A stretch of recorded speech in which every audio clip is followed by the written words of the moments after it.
कोई ब्राह्मण अपने से नीचे की बात तक नहीं सुनना चाहता है। मैं एक एग्जांपल दे रही हूँ, किसी भी अपर कास्ट, तो लोअर कास्ट के अगर कोई नेता होते हैं तो उनको तो और भी चुनना नहीं चाहते कि ये हमें, ये जो सो कॉल्ड अपर कास्ट वाले हैं, ये सो कॉल्ड लोअर कास्ट वालों को वोट भी नहीं देना चाहते हैं। जी। बिहार को लेकर एक आम धारणा है कि यहाँ ऊंची जातियां अभी भी निचली जातियों को दबा रही है और इसके कारण उन्हें राजनीति, शिक्षा और रोजगार में बराबरी का मौका नहीं मिल पा रही। पर क्या ये अभी भी सच है? बिहार में अक्सर कहा जाता है कि निचली जातियों को राजनीति में जगह नहीं मिलती, ऊंची जातियों के लोग उन्हें वोट नहीं देते और सत्ता हमेशा कुछ लोगों के हाथों में रह जाती है। लेकिन अगर 2020 के बिहार विधानसभा चुनाव के आंकड़े को देखें तो तस्वीर कुछ और ही बताती है। 2020 के चुनाव में लगभग 25% विधायक ऊंची जातियों से थे, जबकि बाकी के 75% सीटें ओबीसी, एससी, एसटी और मुस्लिम समुदाय के नेताओं के पास थी। मतलब डेटा से तो ये सत्ता संतुलन बदली हुई नजर आ रही है।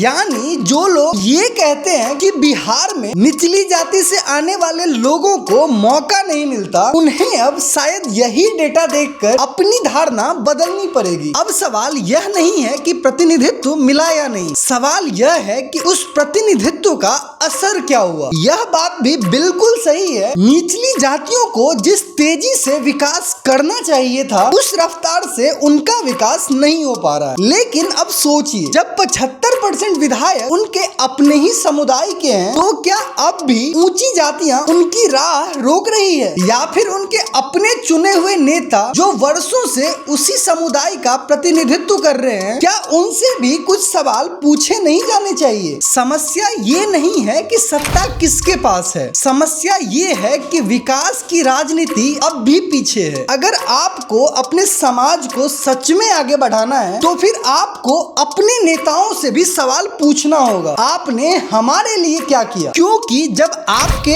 अपने प्रतिनिधि आपके विकास के लिए जिम्मेदार है तो दूसरों को दोष देने से ज्यादा असरदार है उनसे जवाब मांगना, क्योंकि सच्ची बराबरी वही है जहां सवाल सबसे पूछे जाए और जवाब सबको देने पड़े। जय हिंद।